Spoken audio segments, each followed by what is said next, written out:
আবহাওয়ার এই মুহূর্তের গুরুত্বপূর্ণ খবর, বঙ্গোপসাগরের নিম্নচাপের শক্তি আর একটু বৃদ্ধি পেয়ে গেল। তবে বাংলায় শুরু হয়েছে ঠান্ডার আমেজ। এই ঠান্ডার আমেজ এবারে শীতের আমেজে পরিণত হবে। 10 তারিখের পর থেকেই বা 10 তারিখ থেকেই ঠান্ডা বাড়তে শুরু করবে। নভেম্বরের 15 তারিখের মধ্যেই শীতের আমেজ ভালোভাবেই লক্ষ্য করা যেতে পারে। বর্তমানে আবহাওয়া দপ্তর জানিয়েছে যে বুধবার পর্যন্ত দক্ষিণবঙ্গে ঠান্ডা পরিস্থিতি থাকবে এবং উত্তরবঙ্গেও তাপমাত্রা নামবে। তবে তারপর একটু স্থিতিশীল থাকার পরেই এই নিম্নচাপের প্রভাব কেটে গেলেই আবারও কিন্তু তত্তরিয়ে ঠান্ডা নামবে। ইতিমধ্যে বঙ্গোপসাগরে যে পূর্ব মধ্য ভাগ এবং সংলগ্ন মায়ানমার উপকূলের কাছে নিম্নচাপ তৈরি হয়েছিল, সেই নিম্নচাপের আমরা গতি প্রকৃতি উপগ্রহ চিত্রের মাধ্যমে সরাসরি আপনাদের দেখাচ্ছি। এই জায়গাতে অবস্থান করেছে এবং আবহাওয়া জানিয়েছিল যে 24 ঘন্টার মধ্যে সেটি পশ্চিম উত্তর পশ্চিম দিক বরাবর এগিয়ে যাবে এবং এটি সম্ভাবনা থাকবে যে বাংলাদেশকেই এটা টার্গেট করবে এবং এর ফলে সেখানে ভারী বৃষ্টিপাত, অতি ভারী বৃষ্টিপাত হতে পারে। কিছু হালকা বৃষ্টিপাতের প্রভাবের কথা বলেছে আলিপুর আবহাওয়া দপ্তর দক্ষিণবঙ্গের 24 পরগনা জেলার আশেপাশে এখানে। তাই আমরা মেঘলা আকাশ দেখতে পাচ্ছি ইতিমধ্যে। আমাদের গাঙ্গেয় পশ্চিমবঙ্গের চন্দননগর থেকে শুরু করে আরামবাগ, খড়গপুর, কোলাঘাট, হলদিয়া, তার পাশাপাশি কলকাতার আশেপাশে 24 পরগনার বিভিন্ন জায়গাতে এবং বাংলাদেশের খুলনা, বরিশালে কিছু কিছু রয়েছে। তবে মেঘ হচ্ছে মানেই যে বৃষ্টিপাত হয়ে ভাসিয়ে দেবে তেমন কিছু ব্যাপার নয়। নিম্নচাপটির ফলে মূলত বৃষ্টিপাত বেশি হওয়ার সম্ভাবনা, ভারী হওয়ার সম্ভাবনা থাকবে মিজোরাম, ত্রিপুরা, মায়ানমার এবং বাংলাদেশের চট্টগ্রাম বিভাগ এই দিকটা দিয়ে থাকবে। তার আশেপাশে কিছু জায়গাতে একটু যাবে। তবে ইতিমধ্যে কুয়াশা পরিস্থিতিও তৈরি হয়ে গেছে। উপগ্রহ চিত্রে সরাসরি দেখতে পাচ্ছেন উত্তরবঙ্গ, বিহারের দিকে কুয়াশা পড়েছে এবং কুয়াশা দেখা যাচ্ছে। উত্তরবঙ্গের ঠান্ডা ঠান্ডা ভাবটা ভালোই চলে এসেছে। একটা আমেজ কিন্তু আমরা দেখতে পেয়েছি, যেমনটা আমরা পূর্বাভাস দিয়েছিলাম যে শীতের আমেজের মতো করে একটা ঠান্ডা ঠান্ডা ভাব আসবে এই সপ্তাহে, সেটাই কিন্তু চলে এসেছে। জানাবেন আপনাদের এলাকায় ঠান্ডা ঠান্ডা পরিস্থিতি ইতিমধ্যে সকালের দিকে অনুভব করছেন কিনা। দিনের বেলাতে সেরকম থাকবে না। তাপমাত্রা 20 ডিগ্রির নিচে এখনও নামেনি কলকাতায় বা আমাদের পশ্চিমের দিকে জেলাগুলিতে প্রায় 20 নিচেও মনে হয় নেমে গেছে, এরকমই ব্যাপার রয়েছে। তাই সেরকম হয়তো 18-19-এর কাছে চলে গেছে। তবে এটা 15 ডিগ্রির তলায় চলে আসবে 11-10 তারিখের পরে। আমরা এখন দেখে নিই, এই যে নিম্নচাপটি দেখা যাচ্ছে তার জন্য কিন্তু সতর্কতা জারি করেছে আলিপুর আবহাওয়া দপ্তর, ভারতীয় মৌসুম ভবন।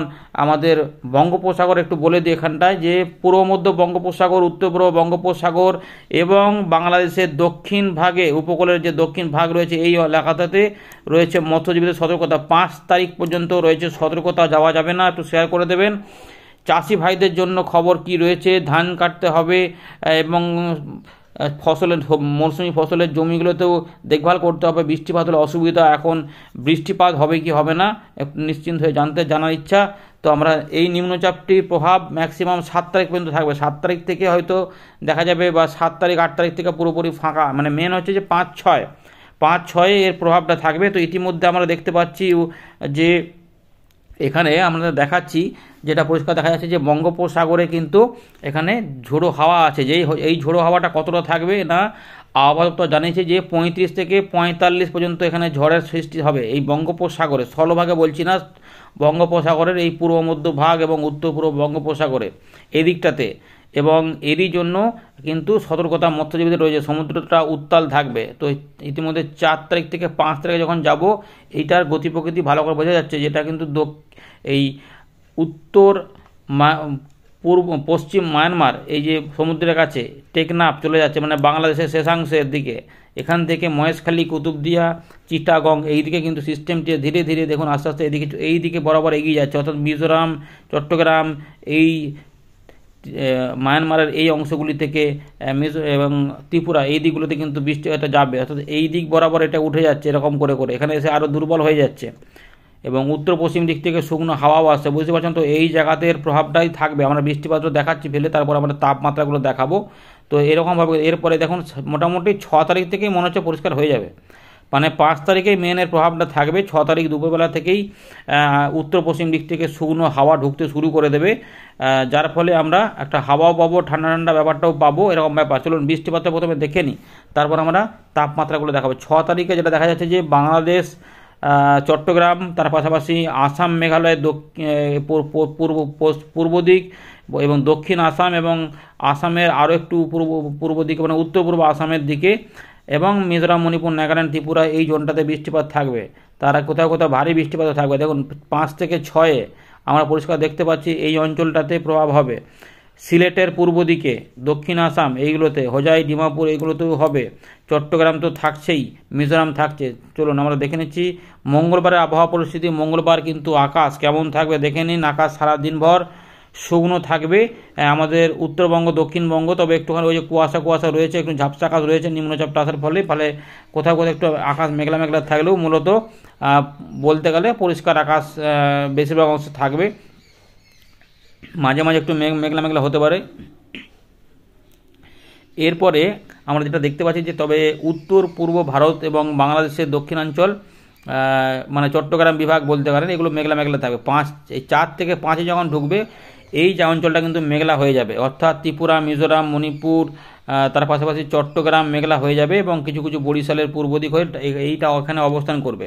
ফলে ঢাকা, ময়মনসিংহেরও পূর্ব দিকগুলো মেঘলা হলেও আমাদের দক্ষিণবঙ্গে কিন্তু কলকাতা সংলগ্নগুলোতে অতটা মেঘলা হওয়ার চান্স নেই।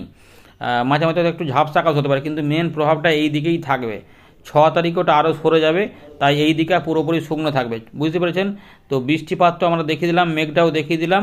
এবারে আমরা দেখে নেব যে তাপমাত্রা কেমন কি যাবে। তাপমাত্রা মোডে আমরা চলে যাচ্ছি। তাপমাত্রা দেখার জন্য এই মুহূর্তে সাগরের তাপমাত্রা আমরা দেখতে পাচ্ছি দুপুরবেলার দিকে মোটামুটি কত হবে, ওই 29-30, যার জন্য নিম্নচাপের অনুকূল পরিবেশ এখনও রয়েছে।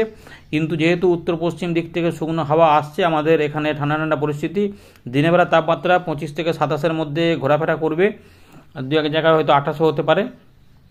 একদম সকালের দিকে তাপমাত্রা আমরা এই মুহূর্তে দেখতে পাচ্ছি যে 19 থেকে 20-21-এর মধ্যে ঘোরাফেরা করছে দক্ষিণ বাংলার আবহাওয়া পরিস্থিতি। উত্তর পশ্চিম দিক থেকে 17 ডিগ্রি। এইটাই কিন্তু রাতের দিকে যখন যাবে 19 ডিগ্রি আশেপাশেই থাকবে। 19 উত্তরবঙ্গের দিকে আমরা দেখতে পাচ্ছি সরাসরি এই মুহূর্তে 19-21। তবে ভোরের দিকে যখন আসবে রাত পার হয়ে তখন কিন্তু তাপমাত্রা নেমে যাবে। কলকাতার তাপমাত্রা 21 হয়ে যেতে পারে এবং দেখা যাচ্ছে যে 5 তারিখের দিকে বুধবারে তাপমাত্রা কিন্তু চলে আসবে মোটামুটি 18 ডিগ্রি থেকে 21 ডিগ্রি। আমাদের ধানবাদের দিকে মানে ঝাড়খণ্ডের দিকে তাপমাত্রা চলে আসবে কম, 17, 16, 18 হয়ে যেতে পারে। রঘুনাথপুর, পুরুলিয়ার দিকে 18 চলবে, পুরুলিয়া, মুড়ি এদিকগুলোতে 18, 17 মধ্যে থাকবে।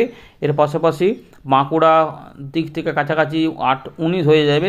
বাঁকুড়া 19, 20, বর্ধমানের দিকে 20 এবং আসানসোলের দিকে 19 থাকলে দুর্গাপুরে 20 বিরাজ করতে পারে। আমাদের কাটোয়া, পূর্ব দিকে মুর্শিদাবাদ এগুলো সবই কিন্তু 21 থেকে 22-এর মধ্যে ঘোরাফেরা করবে। বীরভূমের জায়গাতে একটু পরিবর্তন থাকবে, কোথাও কম কোথাও বেশি, মানে ওই মধ্যেই থাকবে। আর নদিয়া থেকে শুরু করে হুগলি হয়ে মোটামুটি 21, হুগলির কোথাও 21, কোথাও 20। কলকাতার আশেপাশে হাওড়ার দিকগুলোতে 20 থেকে 21 হতে পারে। 2-1 জায়গায় সামান্য কিছু পরিবর্তন হতে পারে। মেদিনীপুরের দিকে 20 থেকে 20 ডিগ্রির মধ্যেই থাকতে পারে। 2-1 জায়গায় 19 ডিগ্রি হতে পারে। তবে দিনের বেলাতে অতটা ঠান্ডা অনুভূতি হবে না, বেলা বাড়ার পর থেকেই ঠান্ডা ভাব চলে যাবে। একটু হয়তো হাওয়া পাওয়া যাবে, তবে মনে হবে একটু হয়তো যে একটু যেখানে বদ্ধ জায়গা সেখানে একটুখানি ঠান্ডা ঠান্ডা হালকা হালকা ভাব থাকবে। এবার কিছু কিছু অংশে একটু হালকা গুমোট গরমও থাকবে, কারণ জলীয়বাষ্প থাকছে। এটা 6 তারিখের থেকে তাপমাত্রা বৃদ্ধি হবে। 7 তারিখের পর 8 তারিখ থেকে তাপমাত্রা নামা শুরু হবে। বুঝতে পেরেছেন কীরকম বললাম? 8 তারিখের পর নামা শুরু হবে এবং 10 তারিখ থেকে সেটা বোঝা যাবে। এই 8 তারিখের দিকে আমরা সকালেই পাবো মোটামুটি পুরুলিয়ার দিকে 16, 17, 18, মাঝখানে 18, 19-এর মধ্যে। কলকাতার দিকে মোটামুটি 20, 21 বিরাজ থাকবে। হুগলি পর্যন্ত বাঁকুড়া হয়ে এগুলো কিন্তু 19 ডিগ্রির মধ্যে থাকবে। রবিবার যখন চলে যাব 9 তারিখে তাপমাত্রা দিল্লির দিকে 14 থেকে 13-এর মধ্যে ঘোরাফেরা করবে। আমাদের পূর্ব দিকে 15 থেকে 19, কলকাতার তাপমাত্রা 20 ডিগ্রির তলায় চলে আসার সম্ভাবনা এবং পশ্চিমের দিকে দেখা যাবে যে ওই 15 ডিগ্রি বা কোথাও কোথাও 14 চলে যেতে পারে। 10 তারিখে এই তাপমাত্রা আরেকটু অদল বদল হতেও পারে অথবা কাছাকাছি ধরে থাকবে। 11 চলে এলাম আমরা 11 তারিখে চলে এলাম 13 ডিগ্রি, কলকাতা 17 ডিগ্রি, অর্থাৎ 15 ডিগ্রির তলায় চলে আসছে, 12 ডিগ্রি হয়ে যেতে পারে কোথাও কোথাও, এরকম সম্ভাবনা। অর্থাৎ এই 11 তারিখ থেকেই ঠান্ডা মানে শীতের অনুভূতি একদম পেতে শুরু। এখন হচ্ছে ঠান্ডা ঠান্ডা ভাব পাচ্ছেন, কিন্তু শীতের অনুভূতিটা পেতে পেতে মোটামুটি 12, 13, 14 চলে যেতে হবে। এই যে 12, 17 হয়ে গেল মানেই মোটামুটি আমাদের দেখা যাবে যে এবার জ্যাকেট ট্যাকেট একটু নামিয়ে দিতে হচ্ছে। যারা বাইক চালাচ্ছেন তাদের কিন্তু সমস্যা হবে। রাতেই কিন্তু ঠান্ডা ঠান্ডা ভাবটা থাকবে। আর সকালের দিকে যারা বাইরে বেরোবেন তারা কিন্তু সতর্ক থাকবেন, তখন কিন্তু তাপমাত্রা নেমে যাবে। মোটামুটি দেখতেই পাচ্ছেন যে 12 ডিগ্রির নিচে চলে আসছে, কাছাকাছি চলে আসছে। দু এক জায়গায় 11ও হয়ে যেতে পারে। এবারে কিন্তু জাঁকিয়ে ঠান্ডা পড়ার ভালো চান্স রয়েছে। যাই হোক, পরে আমরা পরিবর্তন হলে জানাবো। আপাতত দুর্যোগপূর্ণ পরিস্থিতি নেই আমাদের বাংলার জন্য, তবে উত্তর পূর্ব বাংলাদেশ এবং তার সঙ্গে আমাদের উত্তর পূর্ব ভারতের কিছু অংশে নিম্নচাপের প্রভাবে ভারী অতি ভারী বৃষ্টিপাত হবে, এবং কারণ সেখানেও কিন্তু বৃষ্টিপাতের প্রভাবটা হবে, কারণ নিম্নচাপটা ওইদিকেই যাবে। ধন্যবাদ।